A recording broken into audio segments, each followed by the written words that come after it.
Kenapa? Saya sampaikan kepada Bapak Ibu sampaikan kepada anak menantu, sahabat, kerabat, tetangga, mengerti keadaan kita zaman sekarang. Jangan sampai dikatakan Palestina bukan urusan kita. Ini kan masalah politik. Indonesia ya Indonesia, Palestina ya Palestina. Antum tidak mengerti masalah dunia. Palestina adalah masalah umat Islam. Subhanalladzi asra bi'abdihi. Maha suci Allah yang sudah memperjalankan hambanya minal masjidil haram, dari masjidil haram ilal masjidil aqsa, masjidil aqsa, masjidil aqsa Palestina. Kita yang tertulis dalam kitab suci kita bahwa kita punya ikatan emosional. Kenapa kita tidak yakin itu? Yahudi ajarannya dibuat-buat, ajarannya mitos, tapi mereka punya keyakinan yang luar biasa. Mereka rebut negeri itu. Akan turun Mesias, akan turun kalau Babilonia dibantai terus. Makanya mereka punya program bantai Babilonia, hancurkan Babilonia. Kenapa mereka marah dengan Babilonia? Karena Raja Babilonia pernah menghancurkan kekuasaan mereka. Raja Babilonia yang mereka maksud adalah Nebukadnezar. Nebukadnezar Raja Babilonia menghancurkan kerajaan nenek moyang mereka. Mereka punya dendam kesumat yang luar biasa. Salah satu sifat Yahudi, dendam kesumat yang tak pernah mati. Walaupun sudah terjadi ratusan tahun, ribuan tahun lalu, tetap anak cucunya sekarang dendam. Hantam Babilonia, hantam Babilonia. Karena Babilonia negerinya Nebukadnezar, anak cucunya mesti dihancurkan. Mana Babilonia itu? Babilonia adalah Irak. Makanya setiap naik presiden Amerika yang didukung oleh Yahudi, mereka akan membantai Babilonia, Irak. George Bush naik, apa yang dilakukan George Bush? Membantai Irak. George Bush Junior, anak George Bush naik, apa yang dilakukan George Bush Junior? Membantai Irak. Naik Obama, apa yang dilakukan Obama? Membantai Irak. Kenapa yang sekarang ini, siapa namanya? Donald Trump. Payah ingat nama orang kafir. Kenapa Donald Trump tak membantai Irak? Karena Irak sudah hancur babak belur, tak perlu lagi dibantai. Sumur-sumur minyaknya sudah punya kita. Negeri itu sudah menjadi negeri boneka, hancur lebur. Saddam Hussein barulah orang paham. Dulu kita terikut-ikut dengan kata-kata mereka di Reuter. Saddam Hussein raja yang zalim, Saddam Hussein orang yang jahat, Saddam Hussein. Tapi begitu Saddam Hussein digantung, apa kata dia di tiap gantungan? Allah Akbar, patah lehernya, mati Saddam Hussein, meninggal dunia. Sekarang orang baru sadar, ternyata Saddam Hussein menyelamatkan negeri itu daripada orang-orang yang jahat. Sekarang apa yang terjadi? Saudara kita yang beberapa bulan bersama kita di Masjid Raya Senapelan, kalau Bapak ingat, ayahnya, anaknya, ibunya, adik-adiknya tak sanggup lagi tinggal di Baghdad. Kenapa? Kami dibantai oleh Syiah, kami dibantai oleh Amerika, kami sampai lari mendapatkan suaka politik. Sampai hari ini masih ada sebagiannya tinggal yang Sunni, yang Syiah dengan berbagai macamnya. Apa maknanya? Mereka membantai Babilonia. Lalu orang mengatakan ini kan ekspansi politik, ini kan karena sumur minyak. Ada betulnya, tapi lebih daripada itu adalah mereka memiliki keyakinan yang luar biasa bahwa Mesias akan datang kalau Babilonia dihancurkan. Ustadz baca analisa ini dari mana? Kami belajar buku ini 6 bulan di Al-Azhar, satu mata kuliah, dan saya paling suka mata kuliah ini karena mengaitkan antara ayat Al-Quran dan hadis Nabi. Kalau kita suka mata kuliah itu, kita ingat isinya, kita ingat orang yang mengajarnya.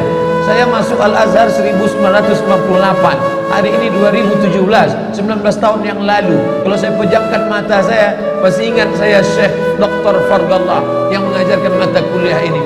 Dengan semangat dulu dia di lokal mengatakan, anak-anakku sekalian, beginilah mereka akan menguasai umat Islam, negeri Palestina. Semangat Syekh Fardallah. Saya tak tahu apakah dia masih ada atau tidak, tapi pahala akan tetap mengalir baik beliau hidup maupun sudah meninggal dunia. Kenapa?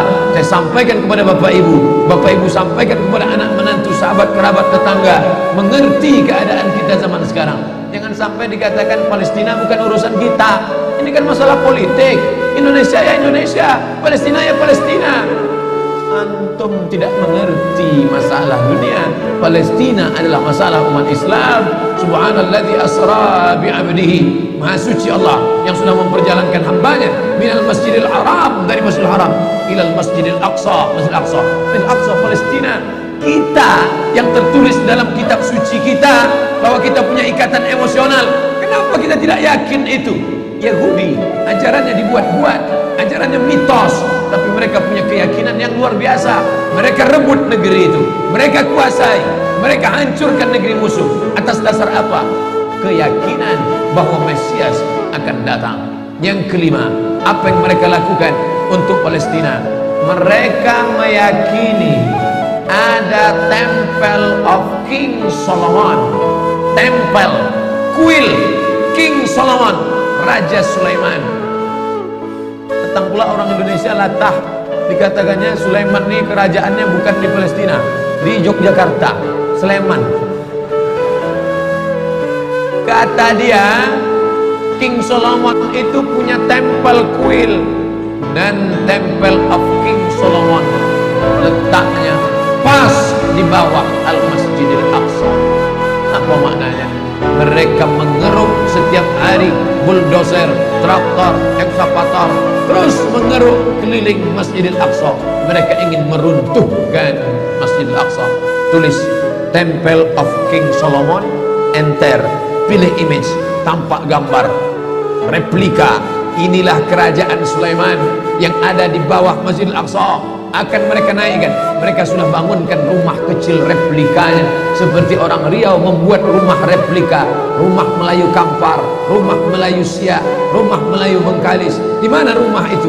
Di Purna MTQ. Anak-anak kita kalau mau tahu bagaimana rumah Melayu Kampar, bagaimana rumah Melayu Siak, bagaimana rumah Melayu Pelalawan, pergi ke sana. Sebagiannya ada, sebagian tak ada, entah kemana perginya. Tapi mereka membuatkan itu. Inilah dia replika kerajaan Temple of King Solomon. Artinya apa?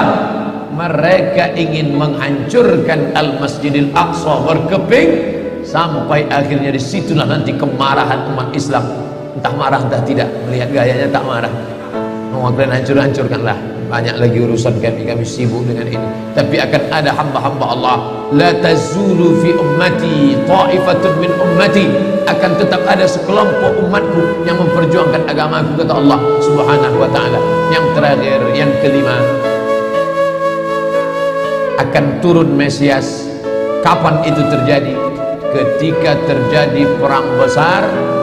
Sebetulnya dalam agama Islam sudah dituliskan yang dimaksud dengan Mesias itu siapa. Kata Imam Al-Hafiz Ibnu Hajar Al-Asqalani dalam Fathul Bari, yang dimaksud dengan yang dinanti-nanti mereka itu adalah Dajjal. Dajjal itulah sesungguhnya yang sedang mereka nanti. 70,000 Yahudi wara'ad Dajjal. Ada 70,000 Yahudi yang akan berada di belakang Dajjal ketika dia turun nanti. Makanya tiap hari, tiap petang kita berkata, Allahumma inni a'udzubika min adzab jahannam wa min adzabil qabri wa min fitnatil mahya wal mamat wa min syarri fitnatil masihid dajjal. Dajjal itulah yang sedang mereka tunggu. Dajjal itulah yang sedang mereka nanti-nantikan. Kita menantikan kedatangan, dia pun juga menantikan akan kedatangannya. Bedanya apa? Mereka meyakininya dengan semangat.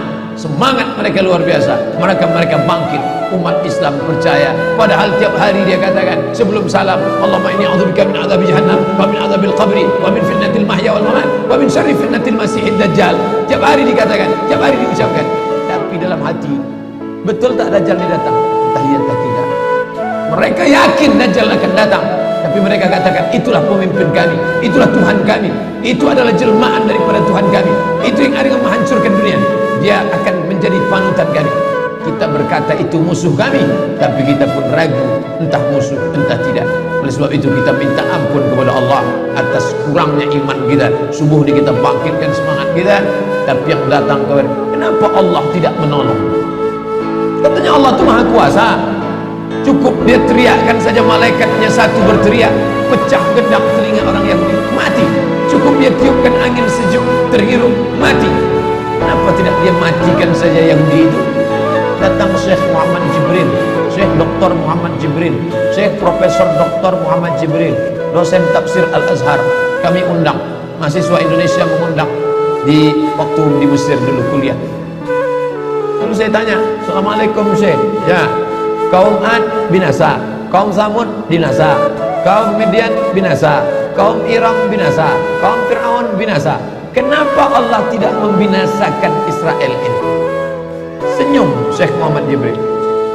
Apa kata dia? Ya beni, anakku, seandainya Allah membinasakan Israel ini, lalu apa yang tersisa untukmu? Ditunjuknya saya. Seandainya Allah membinasakan Israel ini, lalu apa yang tersisa untukmu? Terdiam saya. Allah sengaja sisakan ini sebagai medan jihad kita menolong agama Allah Subhanahu wa taala. Masjid An-Nur sudah berperan untuk menolong agama Allah dengan mendatangkan imam-imam dari Palestina. Mereka yang bercerita tentang keadaan ini. Kalau mereka yang bercerita, tentu Bapak Ibu lebih percaya, karena hidung mereka lebih mancung, jambangnya lebih tebal, dan mereka asli orang Palestina. Maka mereka datang. Maka sebelum Ustadz Somad mengakhiri tausiah 15 menit, tolong beri kesempatan. Maka kita ada waktu lebih kurang 20 menit. Syekh Abdurrahman yang di sana Abdurrahman Awaji dari Madinah, yang di sini Abdurrahman Syahin akan menjelaskan tentang Palestina ini. Itu yang dapat saya sampaikan subuh ini. Mudah-mudahan ada manfaatnya. Ini sampai penjelasan dari saya. Nanti Syekh Abdurrahman akan menjelaskan tentang Palestina. Lalu kemudian kita salat sunat isyraq. Setelah itu tetap normal seperti biasa. Kita akan tanya jawab. Terima kasih. Mohon maaf segala kesilapan. Wassalamualaikum warahmatullahi wabarakatuh.